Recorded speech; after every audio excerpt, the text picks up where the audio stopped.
इफिसियों इसका 1 अध्याय 3 वचन। हमारे प्रभु यीशु मसीह के परमेश्वर और पिता का धन्यवाद हो कि उसने हमें मसीह में स्वर्गीय स्थानों में सब प्रकार के आशीष दी है। यह सामयन जय मसीह की सभी को। कैसी है मेरी यूट्यूब फैमिली? मैं आशा करती हूँ आप सभी जन सुरक्षित और आशीर्वादित होंगे यीशु मसीह के सामर्थ्य नाम से। तो आज के इस अद्भुत सुंदर से दिन में परमेश्वर ने हमें कितना अद्भुत वचन दिया है मेरे भाई बहनों, कि परमेश्वर का वचन यहाँ पर क्या कह रहा है कि जो पौलुस ने इफिसियों की पत्री जो है वो पौलुस द्वारा लिखी गई है। तो यहाँ पर पौलुस क्या बता रहे हैं कि हमारे प्रभु यीशु मसीह के परमेश्वर और पिता धन्यवाद हो, पिता का धन्यवाद हो। यह सामेन, क्योंकि पिता का धन्यवाद करना बहुत ज़रूरी है मेरे भाई बहनों, क्योंकि पिता ने अपने पुत्र को हमारे लिए बलिदान किया हुआ है, कुर्बान किया हुआ है। तो वो सर्वश्रेष्ठ जो है वो पिता ही है। तो हमें हर समय पिता का धन्यवाद करना है, क्योंकि वो धन्यवाद के योग्य है ना। तो परमेश्वर को हमें हमेशा पिता को धन्यवादित करना है, क्योंकि उसने हमें मसीह में स्वर्गीय स्थानों में सब प्रकार की आशीष दी है।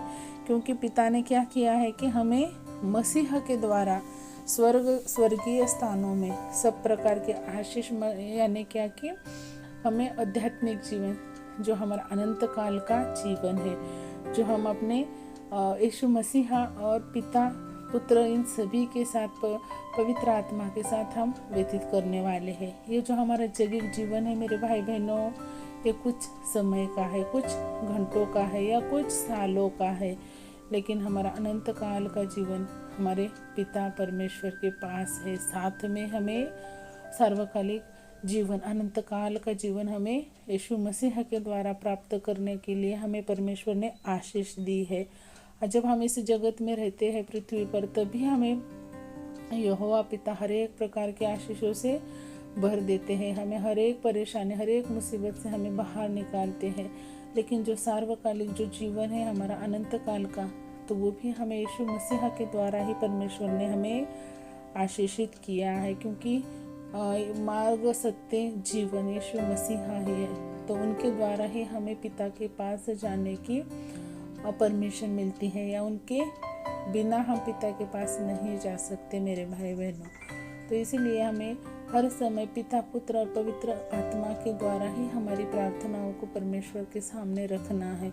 जब हम ऐसे तीनों त्रैक्य देव को मिला के जब हम प्रार्थना करते हैं ना, तो प्रार्थना बहुत अद्भुत रीति से होती है और परमेश्वर उसे ग्रहण करते हैं, सुनते हैं, और उस प्रार्थना का उत्तर जल्द से जल्द आता है। क्योंकि वहाँ पर तीनों शक्तियाँ एकत्र हो जाती है, बल्कि वो एक ही है, पिता पुत्र पवित्र आत्मा एक ही है, लेकिन उनकी त्रैक्य देव की जब हम आराधना स्तुति करते हैं तो हमें तीनों एक हो के आशीष मिलता है। वो सर्वश्रेष्ठ होता है मेरे भाई बहनों। तो हमें हर समय इस वचन को अपने हृदय में रख छोड़ना है और हर समय इस वचन की हमें घोषणा करनी है, क्योंकि हमारा उद्धारकर्ता जो है वो यीशु मसीहा ही है। हमारा उद्धार करने वाला, हमारा तारणहार, हमको हर मुसीबत से बचाने वाला, हमारा रखवाला यीशु मसीहा है। तो हमें हर समय इस वचन को अपने हृदय में रख छोड़ना है, और ये वचन हमारे जीवन में 30 नहीं, 60 नहीं, वरना 100 गुना फल लाएगा, ये मेरा विश्वास है। तो आइए हम छोटी सी प्रार्थना करते हैं।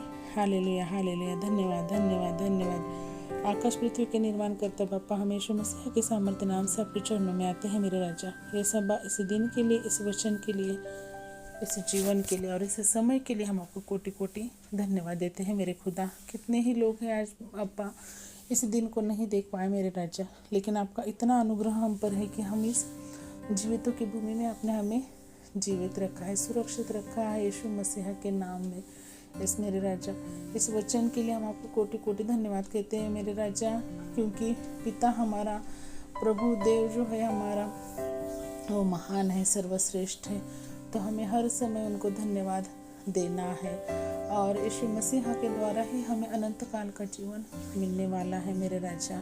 तो हमें कभी भी इन बात का हमें कभी भी विस्मरण ना हो मेरे खुदा। और जो मेरे भाई बहन आज यौगिक जीवन के अपनी परेशानियों में, अपने संकट में अगर फंसे होकर परमेश्वर को अगर भूल रहे हैं, दूर जा रहे हैं मेरे राजा, उन तक आप इस वचन को ज़रूर पहुंचाइए मेरे राजा। क्योंकि हाँ, ये पृथ्वी पर हमारा लिमिटेड जीवन है मेरे राजा, लेकिन अनंत काल का जीवन हमें आपने यीशु मसीह के द्वारा देकर आशीषित किया हुआ है मेरे राजा।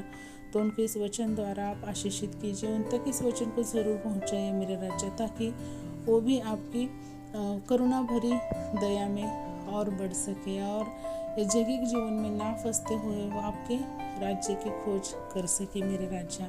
तो इस वचन के लिए मैं फिर एक बार आपको कोटि कोटि धन्यवाद देती हूँ। और ये वचन हमारे दिलों में हमने रख लिया है मेरे राजा, क्योंकि आपका एक अद्भुत वचन है मेरे राजा। इसके लिए हम आपको कोटि कोटि धन्यवाद कहते हैं।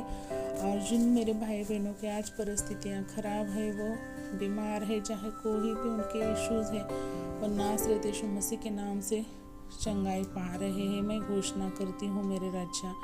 उनको छुटकारा मिलने जा रहा है, उनकी परिस्थितियाँ बदलने जा रही है मेरे राजा, और आप ये कार्य ज़रूर करेंगे, ऐसा मेरा विश्वास है मेरे राजा। ये छोटी सी प्रार्थना मैं यीशु मसीहा के सामर्थ्य और पवित्र नाम में मांगती हूँ पिता, सुने और कबूल करें।